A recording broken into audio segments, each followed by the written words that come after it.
Servus Leideln, ich bin's, der Fabio, und heute gebe ich euch mal ein bisschen einen tieferen Einblick in mein neuestes Werk, in das Urban Freeride Video in Salzburg.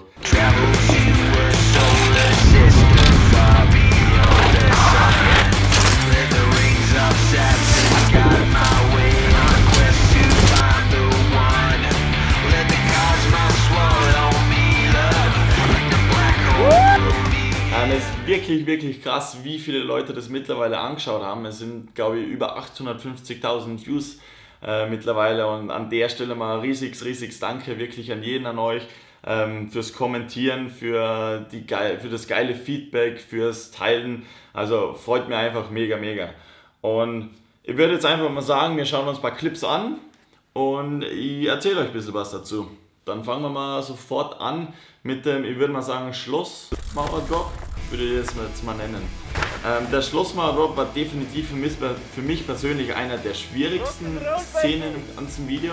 Schaut vielleicht jetzt am Video gar nicht so aus, aber das ganze Setup, quasi die Mauer mit den gepflasterten Steinen oben, war wirklich ziemlich beängstigend. Die Landung war auch alles andere als perfekt. Und links ist ein bisschen runtergegangen auch, habe dann ein paar Anläufe genommen, damit ich ein bisschen Gefühl dafür bekomme. Und dann habe ich mich quasi ein bisschen zusammengerissen und das Drop dann probiert.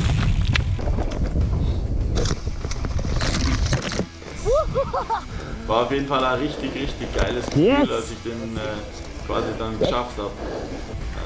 Ja. Dann der Drift, nächster Clip. Der Drift, viele von euch haben kommentiert, dass der Drift eigentlich einer der coolsten Szenen im Video ausgefüllt hat, und ich muss sagen, es war wirklich geil. Also das Timing war teilweise ein bisschen schwierig zu finden, also für mich und dem Elias, also wir sind quasi immer zu gleich weggefahren und haben uns versucht irgendwie zu treffen, damit es ein geiles Video wird. Dann Sturz war auch ein kleiner inkludiert, das war eigentlich wirklich knapp mit dem Elias, der da ein paar Zentimeter bei mir vorbeirast, und ich glaube, der kann glücklich sein, dass er da ohne einen Sturz davon gekommen ist.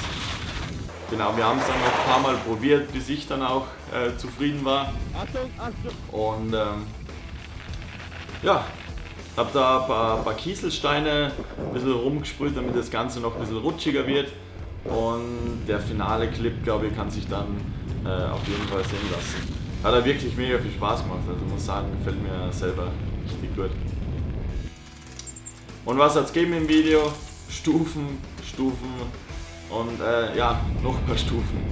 Ich glaube, Salzburg war definitiv der perfekt geeignete Ort dafür, für solch ein Urban Freeride Video. Es hat einfach richtig krass gemacht, die Stufen da runter zu brettern. Und wie man das sehen kann, es waren mega geile Gassen,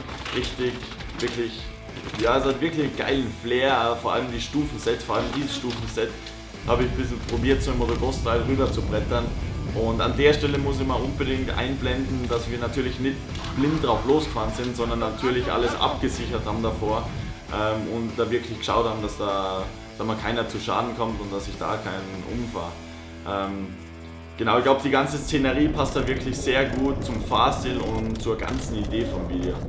Das war übrigens die längste Stiege, das längste Stiegenset im Video, und das war wirklich verrückt, wie schnell ich da runtergefahren bin. Der Nachteil von dem Ganzen war dann, dass ich halt die Stiegen dann wieder raufgehen muss, was dann doch ziemlich anstrengend war, weil es wirklich viele Stiegen waren.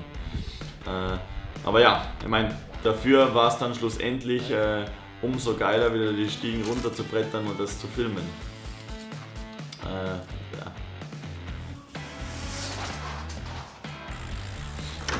Dann der Bikeslider. Also den Bikeslider hatte ich schon ein paar Monate oder Jahre im Kopf, und ich habe den vorher auf Schnee probiert, aber dann war es dann doch ein bisschen andere Geschichte auf Asphalt oder auf Beton, wie man da sehen kann.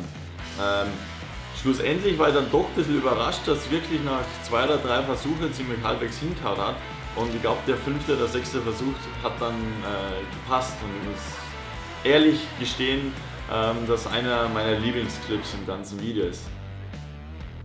Okay, dann der große Stufendrop oder der große Stufengap.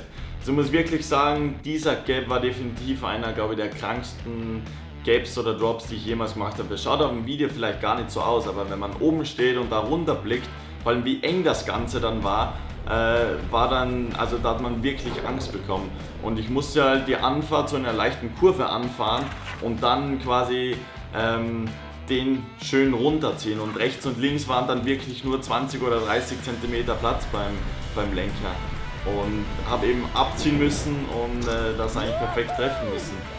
Und schlussendlich war es dann richtig, richtig geil, dass der so funktioniert hat. Habe dann noch einen kleinen VIP hinzugefügt für die Style Points. Ja, also war wirklich, wirklich krasses Gefühl, den geschafft zu haben.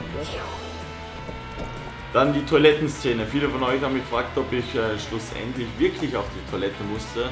Und ich kann euch beruhigen, ich musste wirklich auf die Toilette. Ich glaube, die ganze Szene bringt ein bisschen was Lockeres ins Video, lockert das Ganze ein bisschen auf, bringt ein bisschen Witz in das ganze Video rein, was für mich eigentlich immer ganz cool und entspannt dann rüberkommt. Genau.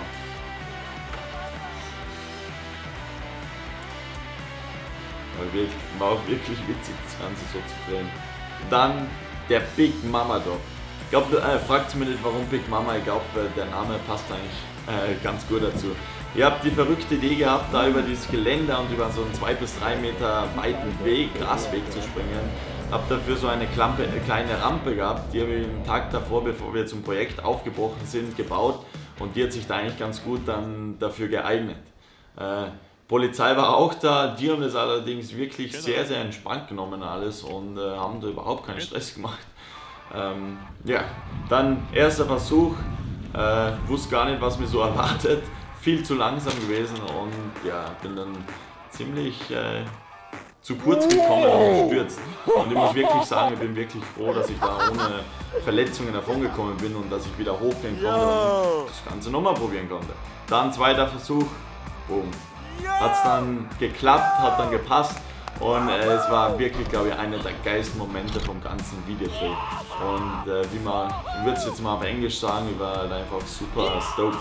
Und ich dachte, ich muss es nicht mehr machen. Doch, der Hannes war oben am Filmen und ich habe beim Vorbeifahren seine Kamera berührt und den ganzen Fokus verdreht. Jetzt war eigentlich alles unscharf.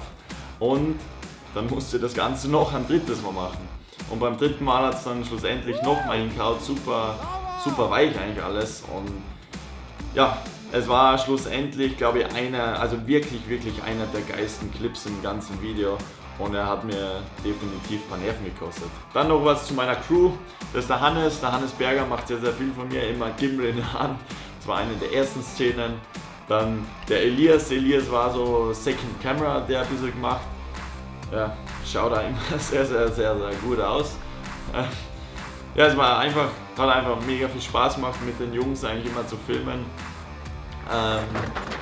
War wirklich, wirklich cool. Danke an der Stelle auch mal dem Hannes und dem Elias, die das Projekt ein bisschen ermöglicht haben. War eine coole Zeit. War da immer super motiviert, wie man sehen kann. Ja. Dann noch ein, zwei Fragen an den Elias. Elias, erzähl mal, was hast du an mir, beziehungsweise was findest du bei mir, sag mal, nicht gut? Dass die Fahrleistung von Fabio eigentlich ziemlich nachlässt. Okay, und was denkst du ist so meine größte Angst? Oder Fabios größte Angst? Dass er schießt, dass das Material kaputt geht. Aber der Wieland hat der schießt, dass sein Kopf kaputt geht. Ja, so ist der Elias, so wie man aus Six Series kennt. Genau. So, bevor wir das Video aber jetzt beenden, möchte ich noch die eine oder andere Frage, die ihr mir auf Facebook und auf Instagram gestellt habt, beantworten. Als allererstes beantworte ich mal die Frage, die hat glaube ich 120 Likes auf Facebook bekommen von Stevie Schneider und der hat geschrieben: Is it possible to meet you and check out the size of your balls, cause I think they are massive? Stevie, du kannst definitiv mal vorbeikommen und na, definitiv nicht. Na, auf jeden Fall für all diejenigen, auch für die Stevie, die wir mal unbedingt treffen wollen, die können das zum Beispiel auf der Eurobike heuer machen oder am Dirt Masters Festival, werde ja auch wieder sein. Freue mich übrigens schon riesig auf Dirt Master Festival, wird wieder ein riesiges Freudenfest, wird wieder richtig krass und genau. Dann, was war noch so eine Frage, wie lang hat es eigentlich gebraucht, bis das ganze Video so fertig gefilmt war. Das ganze Video haben wir wirklich in 5 Tage durchgedreht und in 5 Tage komplett vollendet gehabt. Ich muss sagen, ich war wirklich selber überrascht, dass es wirklich so reibungslos funktioniert hat und in solcher kurzen Zeit eigentlich solch ein doch schlussendlich aufwendiges Video zu drehen, war sehr, sehr cool eigentlich.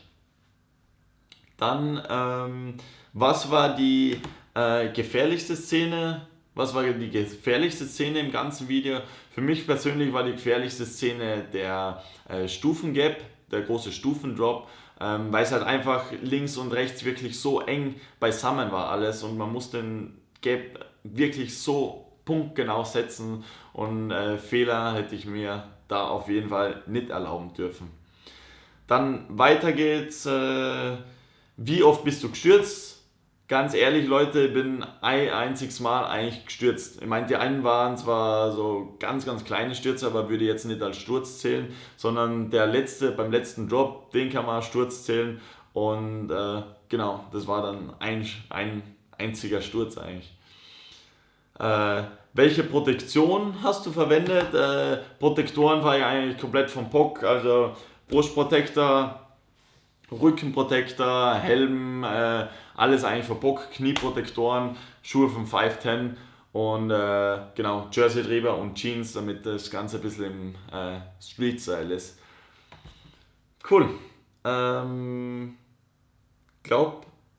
Okay, letzte Frage noch. Welches Bike hast du verwendet? Ganz kurz, Bike-Check wird demnächst auch geben von einem neuen Bike. Das Bike war ein Specialized Stumpjumper in S-Works Ausführung, also so ein Custom, so Limited Edition Custom Painted. Wirklich mega, mega geile Farbe mit schönen Hope-Teilen drauf und Magura-Bremsen. Also schaut wirklich, wirklich sehr fein aus und lässt sich einfach unheimlich geil brettern. Also mir persönlich mein Lieblingsbike bis jetzt. Genau. Leute, ich glaube, das war's für jetzt. Jetzt lasst mal gut sein. Hoffe, euch hat das Video gefallen. Nochmals riesiges Dankeschön an euch alle fürs geile Feedback, für die ganzen Kommentare. Genau. An der Stelle, glaube ich, haben wir soweit und ich würde jetzt einfach mal sagen, ciao, bis zum nächsten Mal.